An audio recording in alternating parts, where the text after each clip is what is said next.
চাঁদপুর শহরের তালতলা এলাকার private general হাসপাতালে নবজাতক শিশুর মৃত্যুকে কেন্দ্র করে আবারও প্রশ্ন উঠেছে চিকিৎসা ব্যবস্থাপনা নিয়ে। পুরান বাজার মধ্য শ্রীরামদির বাসিন্দা ইসমাইল ব্যাপারীর স্ত্রী নার্গিস বেগম 2 দিন আগে হাসপাতালে ভর্তি হন। সিজারের মাধ্যমে একটি নবজাতক শিশুর জন্ম হয়। পরিবারের অভিযোগ, জন্মের পর চিকিৎসকের ভুল সিদ্ধান্ত এবং নার্সের অদক্ষতায় শিশুটির শারীরিক অবস্থা দ্রুত অবনতি ঘটে। তাদের দাবি, মোটা সিরিঞ্জ দিয়ে ইনজেকশন পুশ করার পরপরই নবজাতক শিশুটি মৃত্যুবরণ করে। এ ঘটনায় ক্ষুব্ধ স্বজনরা হাসপাতালে ভাঙচুর চালায় এবং দায়িত্বরত চিকিৎসকের ওপর হামলার চেষ্টা করে। পরিস্থিতি নিয়ন্ত্রণে আনতে ঘটনাস্থলে যায় চাঁদপুর মডেল থানা পুলিশ।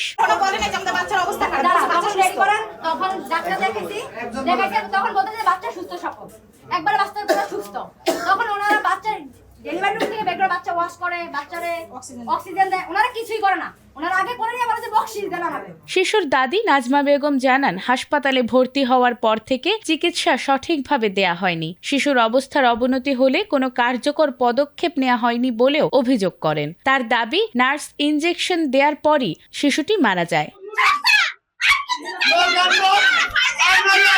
তবে অভিযোগ অস্বীকার করেছে হাসপাতাল কর্তৃপক্ষ। তাদের দাবি, জন্মের পর থেকেই নবজাতকের শারীরিক অবস্থা জটিল ছিল। এটা সিজার হয়েছে, সিজার হওয়ার পরে শিশু ডাক্তার দেখছে এজ ইউজুয়াল, শিশু দেখে ও চিকিৎসা দিছে।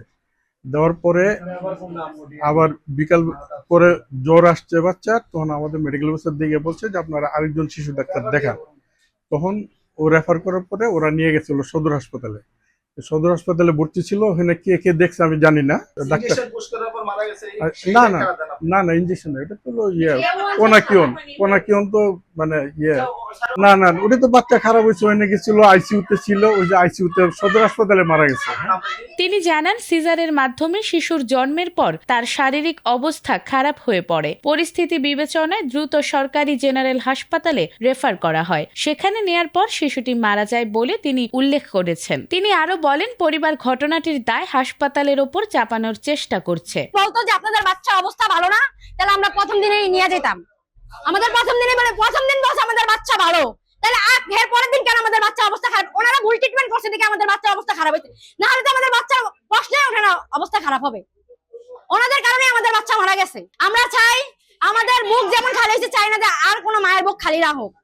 আমরা চাই এটা একবারে বন্ধ হয়ে যাক। এদিকে জানা গেছে, তালতলার এই প্রাইভেট জেনারেল হাসপাতালে এর আগেও নবজাতকের মৃত্যুর ঘটনা ঘটেছে। সে সময় মামলাও হয়েছিল এবং আর্থিক সমঝোতার মাধ্যমে বিষয়টি নিষ্পত্তি হয়। সর্বশেষ এই ঘটনায় ভাঙচুরের পর হাসপাতাল কর্তৃপক্ষ 5 লাখ টাকার বিনিময়ে শিশুর পরিবারের সঙ্গে সমঝোতায় পৌঁছায়। খবর পেয়ে মাদকদ্রব্য নিয়ন্ত্রণ অধিদপ্তরের সদস্যরা ঘটনাস্থলে এসে বিষয়টি তদন্ত করেন।